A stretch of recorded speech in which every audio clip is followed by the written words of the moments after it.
Magic mushrooms, yay or nay?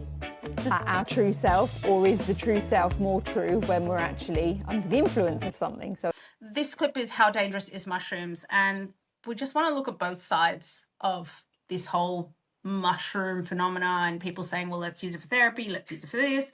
Some critique over the use of psychedelics as medical treatments is that they're particularly dangerous. Now, I want to be clear, every medical intervention and every psychoactive compound has risks. The key question is, what are those risks and what can we do to minimize those risks? In the big picture, the harms you see from psychedelics, even though they're real and we know what they are, the prevalence of these dangers pale in comparison to other psychoactive substances, both illegal and legal substances. So numerous scientific investigations have had experts rank order the harms to the user and the harms to society in general across a wide variety of compounds, legal and illegal. And what's happened time and time again when people bring objective data to these questions is you see at the top of the list, it really bears little relationship at all to legal status. So at the top of the dangers list, you'll get compounds like tobacco and alcohol. Consistently at the far other end of that continuum are psilocybin mushrooms, ranked as the lowest amongst all the major psychoactive compounds in terms of harm to self and harm to others. And LSD is in a very similar position. Relative to other psychoactive substances, psychedelics are really freakishly physically safe. For most people, there's no known lethal overdose amount for psilocybin or for LSD.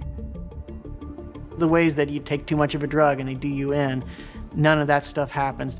One of the amazing things about the classic psychedelics, like psilocybin and LSD, is that they're not addictive.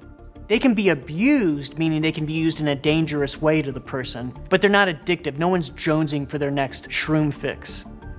So we know a lot about these risks of psychedelics, and one of the major factors that we know that separates riskier use from less risky use is the presence of a sober guide.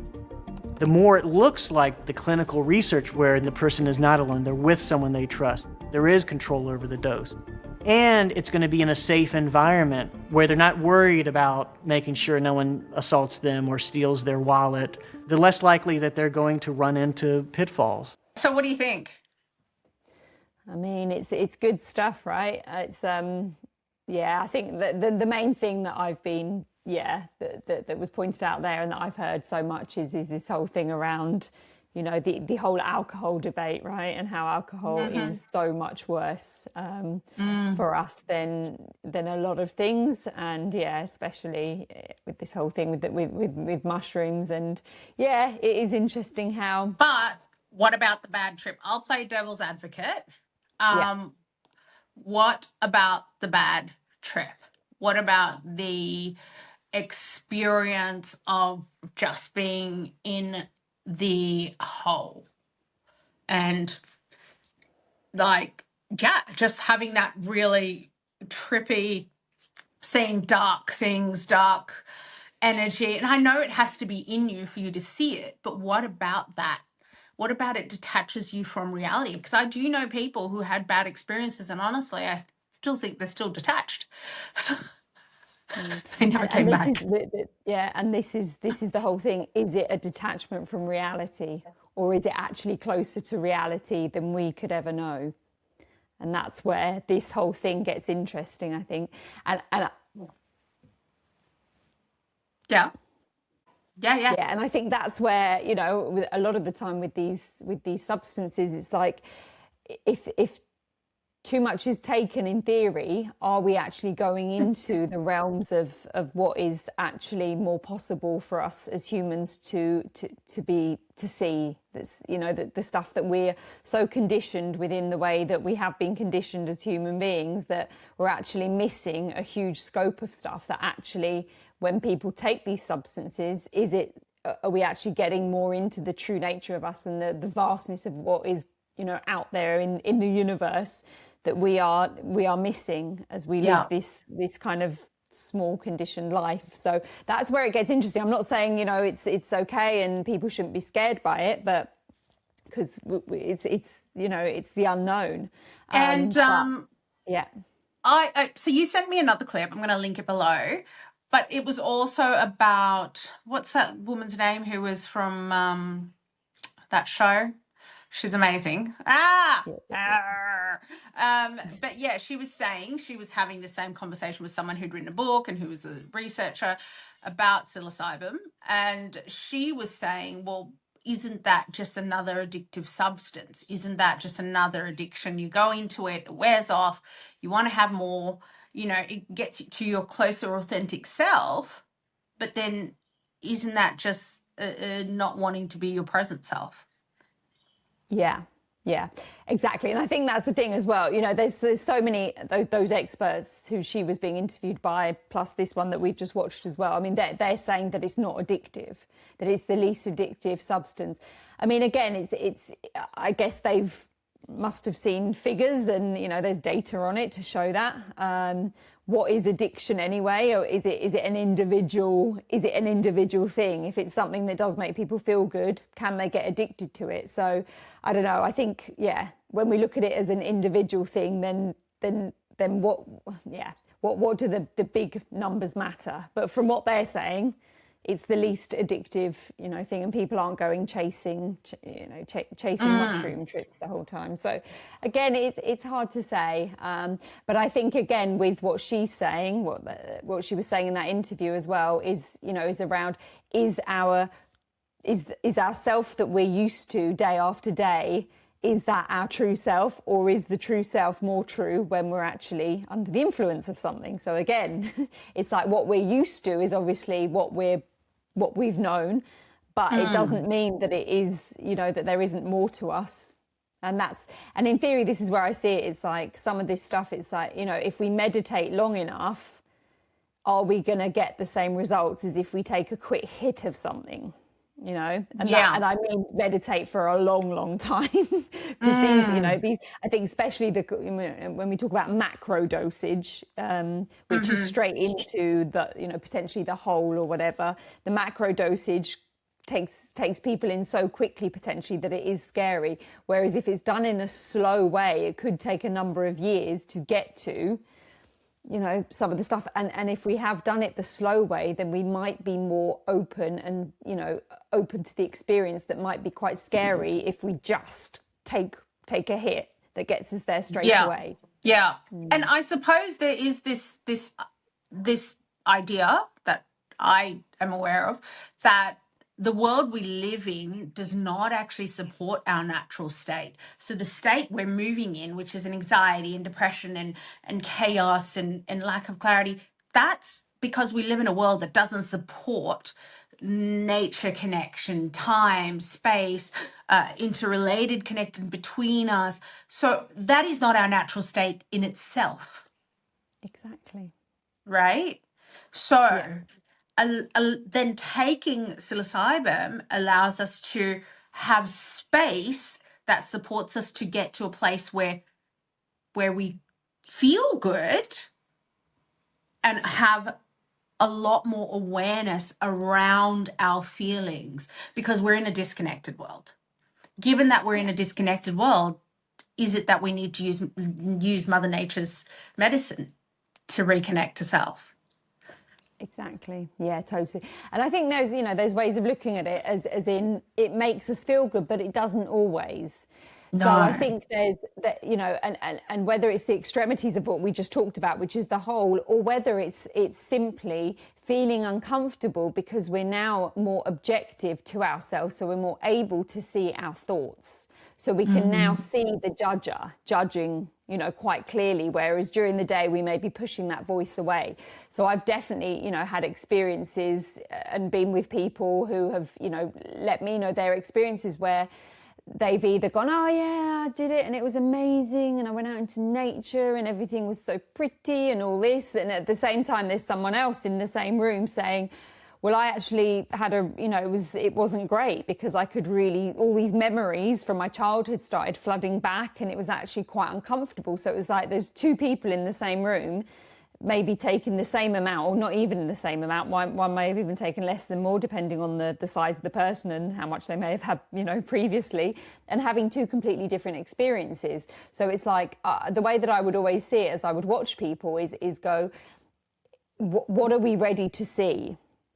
And there's been times where I've actually questioned people and gone to them, so are you seriously telling me that whole experience that you've just had, there was nothing negative that came up, and it was just purely a beautiful experience? And people have said to me, I could see something negative arise, but I pushed it away because they wanted to have the beauty of the should they be experience. pushing the negative away, or should they be welcoming it to process?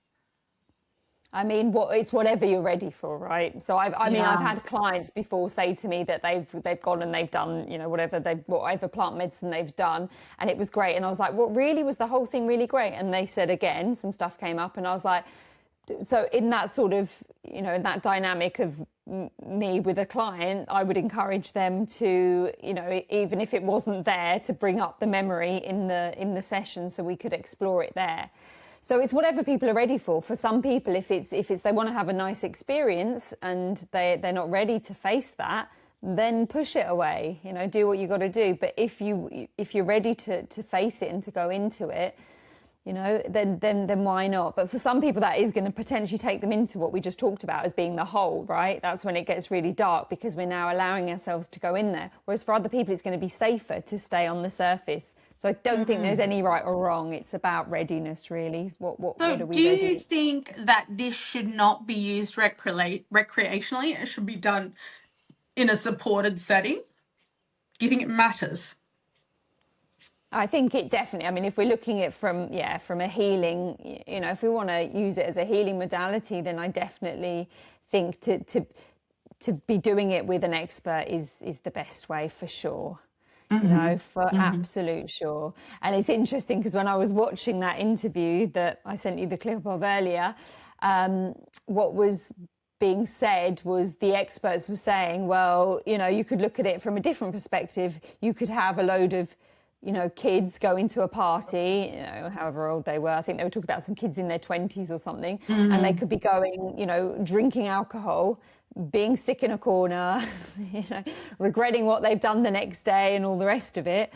Or you could have some kids that have chosen to take some mushrooms and, learn lots about themselves and all the rest of it. So it's like, it's not for me to say what's right or wrong for anyone, but I do think that it's, to do it with a professional would probably be the most beneficial way of doing it if you're using it in order to, to And I to get suppose some it's healing about not value out of mixing it, is it? Not mixing the alcohol and the mushroom. Yeah, I guess, yeah. Right? Yeah, Because they're two really opposing energies, opposing things. One takes you out of awareness and one brings you in. yeah. So Yeah. if you're trying to, it depends what you're trying to do. What are you trying to do? You're trying to escape, or you're trying to get closer to you. So, and I guess I think I have witnessed people using it as escape as well. I tried mushrooms and I was just like, I think like just had this immense amount of grief for like hours, like 4 or 5 hours. And it made me realize actually how much I wasn't processing in my life. So it was not a beautiful experience, but it was a good experience in that I processed a lot of emotion. Yeah.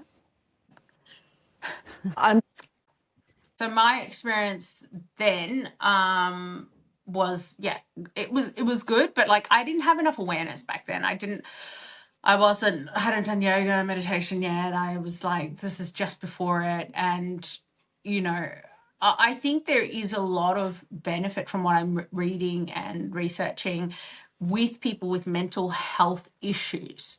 So what is your opinion on the mental health issues and people using psilocybin, because there is a little bit of like factor there where it's like, well, it could, you know, again, if someone's had psychosis or whatever, it could make it worse. Yeah, I mean, there's so many good. We can't deny the obviously the data on it, and been watching loads of stuff and seeing all of that. And you know, I think each their own. I think what comes up for me, regardless of the data, is the way that I see it is that everyone's got their own way, right? So I've heard of, you know, I know people that have actually gone and they've had, you know, proper sessions with the psychiatrists, and they take the mushrooms as part of that process as well, and it's really benefited them. Do I look at that person and go, they're so much better off than someone that's had coaching without any, you know, without anything?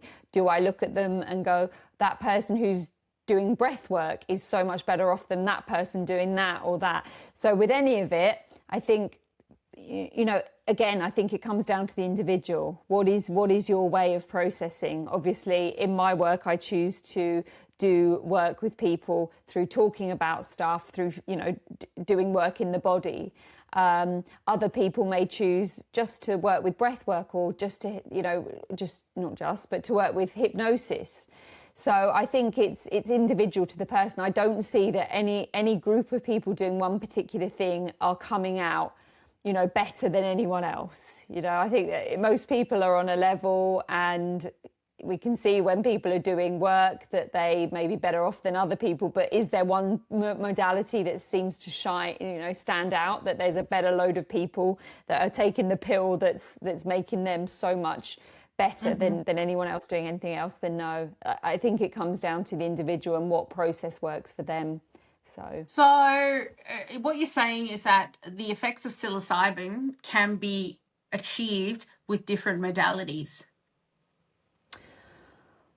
I'm saying it's a modality, and there's lots of other modalities. So I think I'm saying more, there's like whether people choose to do that, or whether they choose to do breath work, or they choose to do this modality, whether they choose to meditate, you know, whatever it is they're choosing to do. I don't see that there's one of those that shines more than the other. I think it comes down to the person individually and what works for them. You know, does that make sense? I think for me personally, the work that I do with people is the work that I preference for myself. I wouldn't necessarily want to go and take mushrooms to, you know, as part of my work. For me, the work that I like, the way I do it, I feel like it's a bit more of a slow way, and I quite like the slow, you know, slow and more controlled way of doing things, where we're doing things more, you know, without any aids in theory. But that's just me. That's not everyone. When I'm hearing these case studies of people with really severe depression, and they're doing, you know, they're using the mushrooms and those therapies, and it's really, you know, helping them to, you know, to come out of that, that's amazing for them.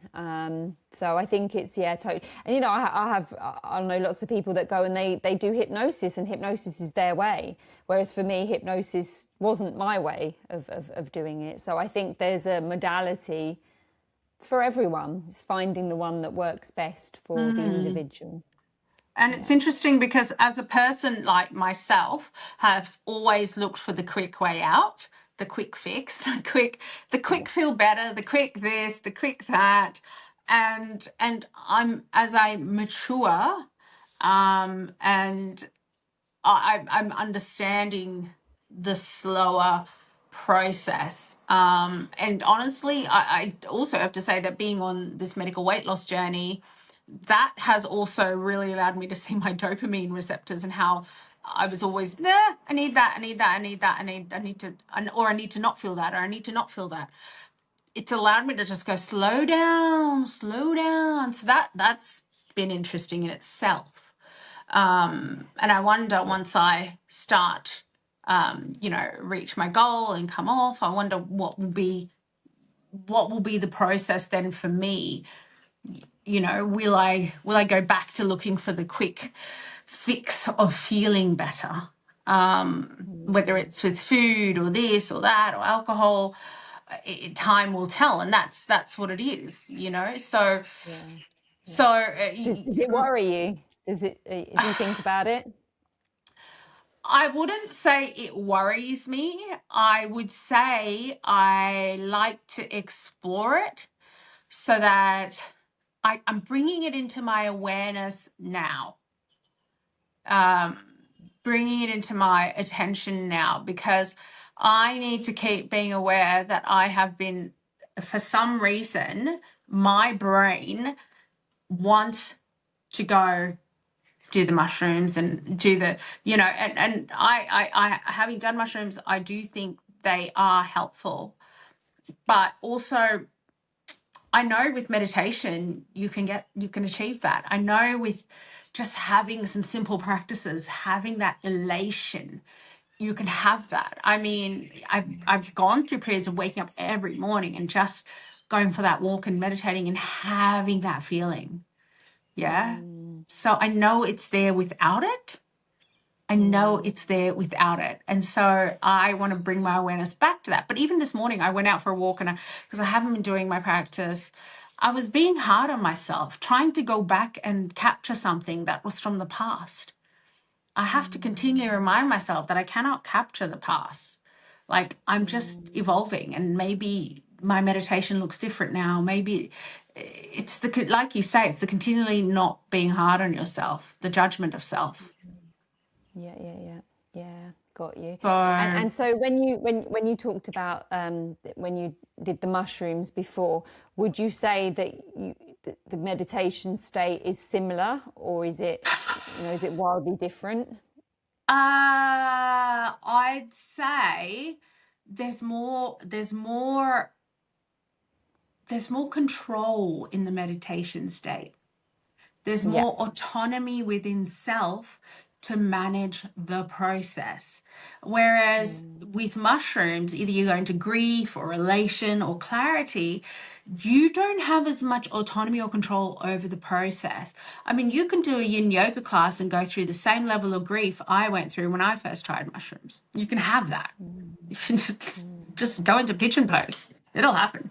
Totally. Yeah. And you can have the same level of clarity and elation and ideas that when you get from mushrooms, I've had that. It's a real thing. But it's not like it's when you meditate and do it, it's so like you're in charge of where your brain receptors go. You're in charge of the energy. With mushrooms, it's there, but you don't know what's coming. Yeah. Right? Yeah.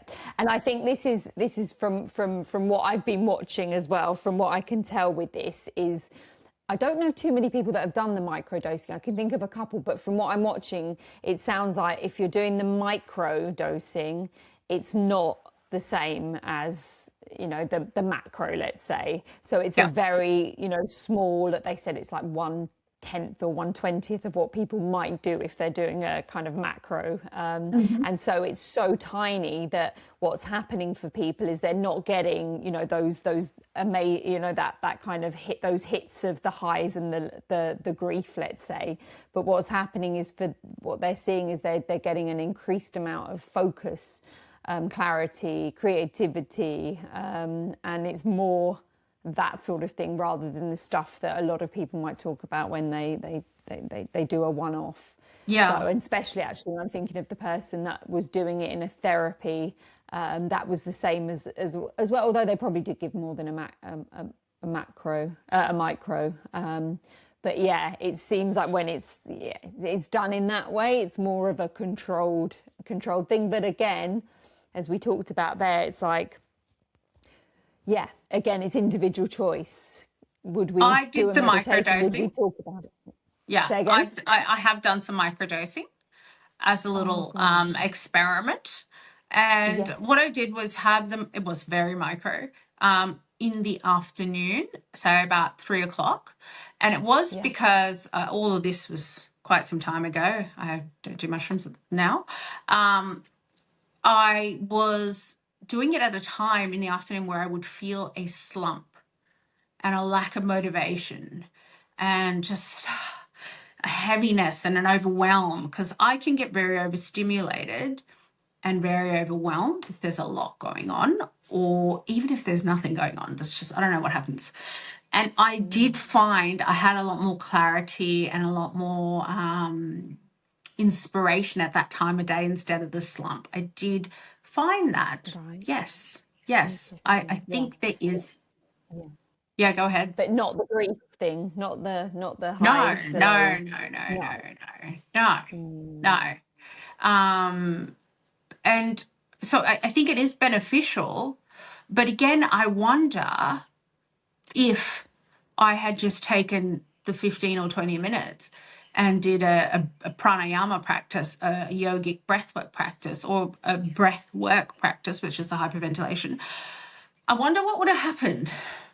You know what I mean? Like, so that's just from an experimental perspective. So I wonder if I maybe go into, I experiment with taking that afternoon time and doing that 15 minutes, if we'd have the same result. Be interesting to see, wouldn't it? I think that would be fascinating to You see. want to do the Yeah. challenge with What are me? the You're like, get lost, Candace. I'm not I'm coming happy to down. do the breathing, but yeah, it doesn't. Yeah, the breathing. That's what I mean. Like Yeah. going into breath, you know? Happily do the breath. Yeah, definitely. I Yeah. mean, I do breath, like I do a 10-minute one that I do quite regularly. And for me, it's, when I come out of that, if there's a headache, the headache's gone, kind of thing. Yeah. So I wonder what the comparison would be of if Yeah. one day someone say microdose and then the next day they did the breath work or whatever, if Mm. there would be massive differences. I think it would need This to is the be stuff. in a process of longevity, like a 2-week process of doing the consistent breath work every afternoon at the time you would Yeah. microdose to see okay, well, what happened? So At the same time, are you saying? no, not at the same time. So like No. instead of taking anything, using your own breath, using any modality you want, but not microdosing, not using an external substance. Yeah. Yeah. So, maybe I'll do that as a little challenge on myself and we can revisit that and I can tell you about the comparisons. Because at the end of the day, if we keep looking for external things to fulfill us or bring us back to source or self, we're always going to feel like there's lack.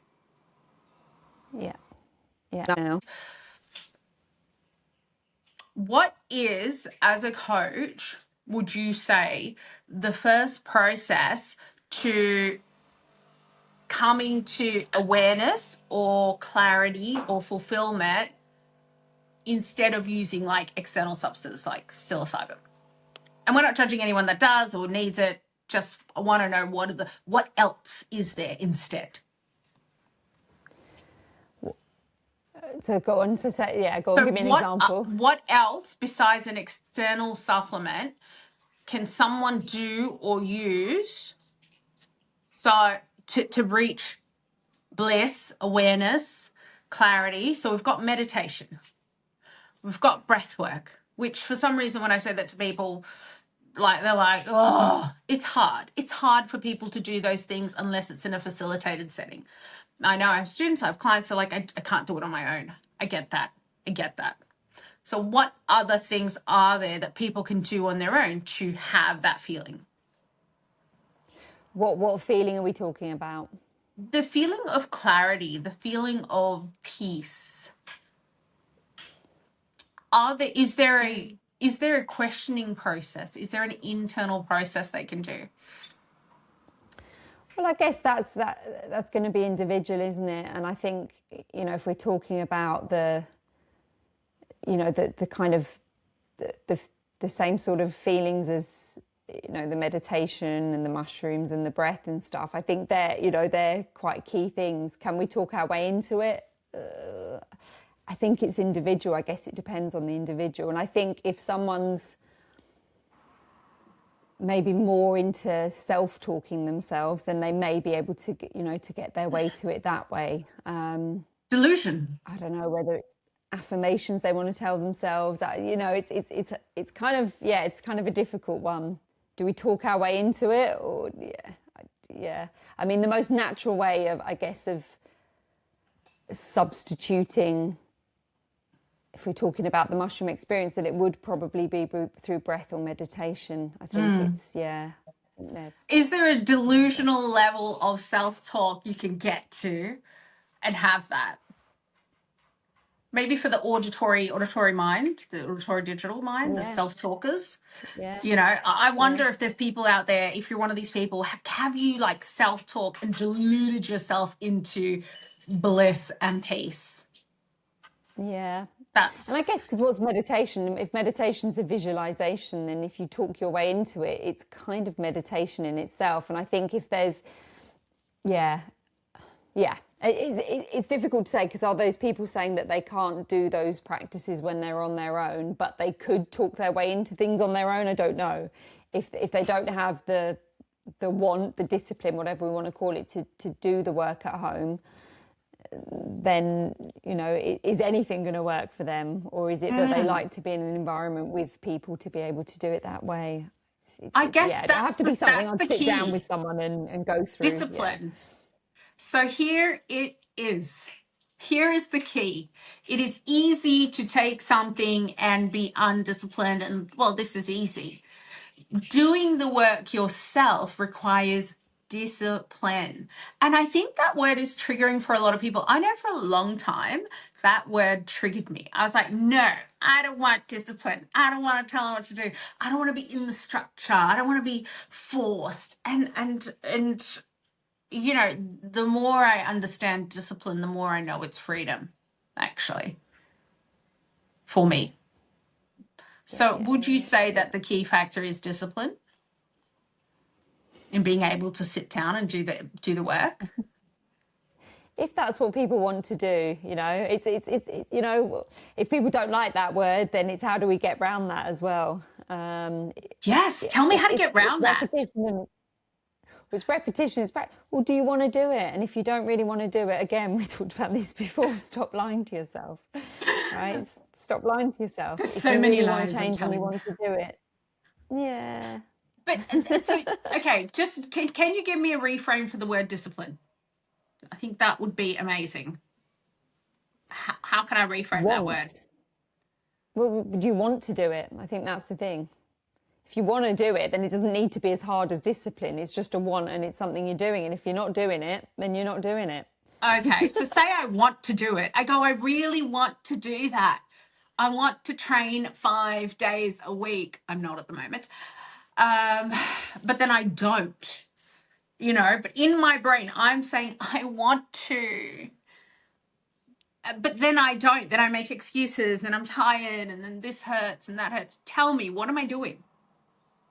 Well, so what you're doing is you're not doing it because you're tired and you're in pain. So is that an excuse or is that actually what's going on for you? It's what's going on. That's true. That's Yeah, true. there you go. Okay. Yeah. Yeah. So it's being with the reality of what's going on for you versus, again, it comes back to judgment, doesn't it? I'm going to judge myself, tell myself I'm, you know, giving myself excuses, but genuinely I'm in pain and I'm tired. So it's like, well, if that's what's happening, then that's what's stopping you. Then what you want to be doing is exactly what you're doing, which may be resting, right? Versus judging yourself for what you say you should be doing, but you don't actually want to do it, because if you wanted to do it, you'd be doing it, not telling yourself that you wanted to do it. You'd just be But doing I it. don't like the outcome of not doing it. I don't like the feeling of not doing it, you know? And Sure. that's why you look for quicker options. You look for, you know, how do I get more motivated? How do I like take a fucking 10 pre-workouts or whatever? Do you know what I mean? Like always wanting the external to get me there. Instead of listening and resting because you're saying you're tired, right?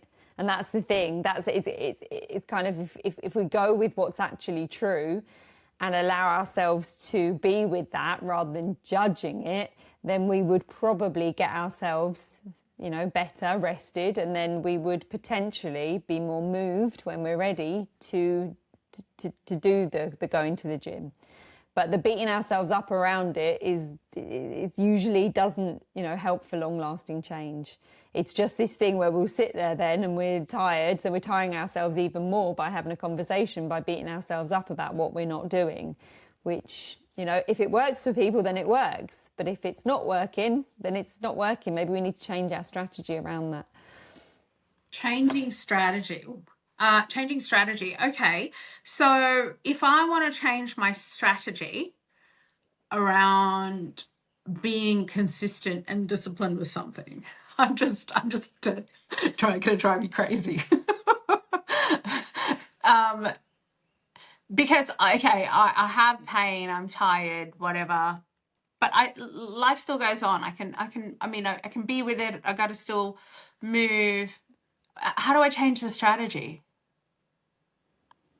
How do I change the strategy and get consistently disciplined? We'll get consistently less judgmental and see what happens from there. Boom. That's it. That's it, isn't it? Wow. So when we first started these chats, I thought I was not judgmental. Yeah, I was lying to myself. I am so judgmental on myself. And even this morning, I was like, I was judging myself that I haven't walked or done enough meditation for a month. And I was like, whoa, it's just like, I don't understand it, because I feel like I'm not judgmental on people. Like, I'm so kind to others in when they're not, but within reason. But yeah, I'm not as kind to myself. I love Yes. within reason. Well, I'm Yeah. not a guru, Anita. I'm not. I'm. I'm just having a human experience. I've been known to not tolerate some bullshit. So, But that's it. And when we're not tolerating those outside of us, it's a direct example of what we're doing to ourselves. So as we yeah. get annoyed with people and we judge them for not being disciplined, it's looking at that. Is that how I treat myself? Yes. And that's Yeah. where, this is where that there's that real opportunity to, to change the practice of that. And I think this is where, when I go back to watching the videos about, the mushrooms, it's like, it's what it's doing is they're saying it's helping to rewire what we're saying to ourselves in mind, rewire the brain. And this is exactly what we are doing through this same process. It's rewiring, it's changing the way that we talk to ourselves. So if our process is to judge ourselves, to tell ourselves we should be going to the gym, we should be more disciplined, now what we're doing is we're getting some distance from it as we become aware that there is judgment running. And this is where we can go, okay, now that I can see this judgment is running, how do I start to now change that for myself? In the same way, I believe is probably the same thing that the mushrooms are helping for us to do. So I think this is where this kind of ties in. It's like, this is the awareness that we get to bring to these things in order to make those changes. Are we doing it through, using external aids, which is great if that's what works for us, or can we do it, in a different way where we don't need to rely on, those other things? We can start to see this for ourselves. Yeah. And what's interesting is, actually, I've just had another awareness that I am still so comparison based. I thought I wasn't, but every time we have a topic, I still say, well, is that good or bad? Is this better or this? Is this? You must be just sitting there going, look at this fool. When's she going to get it? No, Because I'm still there going, but Anita, is this better? Or what's this? And I'm just like, oh, hold on, there's no better. The process is to get objective to the self, to not judge the self, to love the self. Find a process that works for you. They all come down to the same thing, right? It's like, a lot of the time when I'm talking about things, I'm like, we're having the same conversation, because I'm having the same conversation constantly, and it seems like it's all these different things. And then the more of this work that you do, you start to see it's the same thing. It's just there's different paths, there's different ways to do things, but ultimately it comes down to a few basic things: how we talk to ourselves, how that then impacts the system, what we can do to start to change that, in order that the nervous system gets to be more balanced. And whether we're doing it through using mushrooms, self-talk, yoga, meditation, whatever, breath work, it's all on behalf of the same things. So can I ask, if I find myself going into judgment, because is there a state disrupt? Is there something I can do to state disrupt that straight away? How do you know when you're in judgment? How do I know when I'm in judgment? Because I'm feeling bad for what I'm not doing and feeling heavy Yeah. and feeling like I should be doing this. And then there's so many options arising. Oh, I could be doing this. I could be doing that. Could be doing that. You know, and it's ridiculous because I do it when I'm on my phone, even working. I'm working. Like, So there you go. There's the judgment there. Did you notice that? It's ridiculous. ah, oh my God. And I say that a lot. I say that a Well, so lot. what would, yeah, so what would be your alert to knowing when you're in judgment? What alerts you to it? Language like that, discounting my But would you experience. know that? Yeah. Would you hear it straight away, or is it just running No, because it I came out wouldn't. quite? No. I wouldn't. I Yeah. wouldn't know. Like, Yeah. but there is a So it's self-talk going, finding this a is way. ridiculous. Yeah. Yeah. So are there any sensations in the body, let's say, that might alert you to it? Looped thinking and like my thinking, and then like the heaviness in my body. There's a Yeah. heaviness. I'm Yeah. So generally go on, what like, is that? Yeah. I think it's like if I'm on the How do you know couch, how do I know? How do I know? How do I know? that there's Uh, heaviness in the body? because I feel tired by thinking of all the things I should be doing. Okay. So would you be able to pull yourself out of that by seeing that you are telling yourself you're tired? What's the alert to go, okay, there's something going on here? How do you start to get objective to it? Okay. All right. How would I get objective to it? Seeing that it's going nowhere. I But how guess. do you so this is an example would be this is working out the process. So what might be happening is the self-talk running. It's running for 10 minutes, it's running for half an hour because that's what it does. And we're not able to see it. It's just doing what it normally does. All of a sudden, there's a wave of heaviness as I sit down on the couch. Is that an alert? You know, something like that. So Yeah. we're looking for that thing that's Yeah. going to bring you now to go, there's the anchor for me to see that I've just been running that judgmental self-talk for the last 10 minutes, half an Yeah. hour. And feeling it in the gut, actually. I feel discomfort Good. in my Yeah, belly. When I feel bloated yeah, and discomfort here, yeah. that's the trigger of like, oh God, I should And be there it is. There it is. And it's funny there, because I've that's had the one. this stomach issue for the last week and I have not walked or exercised. I've been really busy meditating and I've been really going through I should be, I should be, I should be. And it just compounded into feeling unwell for the last 6 days. There it is. Yeah, yeah, The there it judgment, is. the Screaming heaviness, at you. screaming. And I Yeah. haven't realized that, but it's true. Because I just was like, kept thinking, oh, I haven't done my practice. I haven't done this. I haven't done that. And it's just, oh, it's in my gut, like someone punching me. Yeah. Oh. There it is. And the gut is quite a common one for people to, you know, there's the alert. It's when I feel that thing happening in the gut, there's the alert to go, okay, now I can start to pay attention. What's just been happening here? I feel that here. Let me just take a moment. Yeah. Then we start to pay Yeah. attention to what's going. And if the thing in here is judging you for not having done your practice, it's like now you're making it even worse because you're judging the fact that you haven't got your practice, you haven't done your practice. Actually, not doing your practice is not a problem. You judging yourself for having not done your practice is the problem that then makes you sick for the next 6 days. Yeah. So it's at Whoa. that point going, okay, yeah, That's mind blowing. yeah, yeah. It's mind blowing. And immediately I wanted to judge myself, thinking I should have known this. I've been doing this work for 10 years, maybe more, 15.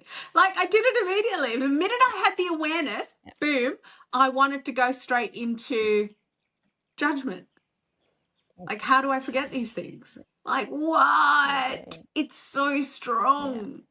It's so yeah. strong. I don't know. I mean, do you find yourself, even though it's like you're one of the best coaches I know, do you find yourself having the same experience? Of Yeah. course, every day.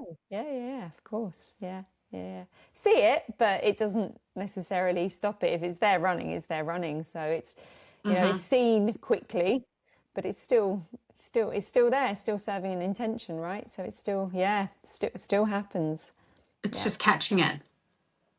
And so this is why we're using psilocybin and other things to really just try and catch and come back to self and catch the I guess everyone refers to it as the monkey mind. Yeah. Why do people call it the monkey mind? Do you know? I guess because it's swinging around doing lots of things. I've got a whole bunch of monkeys monkeying in my head. around. Yeah, exactly. Being a monkey. Exactly. Wow. So this has been really insightful because I'm just like, and whoever, if you're on mushrooms, if you're on a program, if you're on, you're in therapies, go for it. There's no wrong or right. I think that's what I've got from this, that I keep trying to compare and judge and say, well, this is better, that's better. There really isn't that. And there's really some learning there for me. It's what is the process that gets you closest to yourself? Closest to peace, closest to awareness, closest to less judgment, right? Yeah. It's like we're all hoping that there's going to be one that's better than the other, and it's just like, I have lots of friends that will go, oh, this thing's just come out, or this thing's just come out, and I'm like, really? At this point in time, there isn't a pill. I mean, there probably will be at some point or something, a chip in the head or something, or but that's a whole other topic, isn't it? Yeah. What do they say? Comparison is which one? Pluribus. Oh, I love Pluribus. We need to discuss that. We'll do a clip from that next time and watch it. I was going to say comparison is the thief of joy. That's a really present thing that's in my head right now, which I'm going to really try to anchor. That's definitely a big quote. A big quote that's around. Yeah. But Pluribus, if you haven't watched Pluribus, it's actually about a virus that spreads and it makes the whole world into this one unified organism of peace, love, and joy. And a few angry people don't get the effects of it. And I think it raises a really interesting question of, well, which is better? And me and my partner talk about this a lot. Like, would you allow the virus to infect you and you then become part of the oneness and you're joyful and you don't peaceful? Or would you maintain your autonomy, which is angry and mean and still joyful but has all the spectrum? That is our next episode. There's so much to say on this one. I know. So much to say on this one. Okay, amazing. Any last thoughts? I'm so glad you've watched it, is what I was going to say there. Because I'm obsessed. It's the number one show, and I don't know anyone that's watched it. Me and my sister have been watching it, so yeah. I watched it, like I had an alert, like I was ready for it, because I'm so into sci-fi, and a lot of these movies, I think they predict how the human race is evolving, actually. I think it's quite interesting. It's very predictive stuff. So I look forward to talking about it with you in our next chat. Pluribus. Yeah. We'll put some questions out to the socials and see what everyone else thinks. Have you got any final words? I think I'm good, yeah. Comparison is the thief of joy. Judgment is an asshole. That's a judgment in itself. Oh, you can't hear me. I was just, my last words. They weren't that profound. Oh, yeah.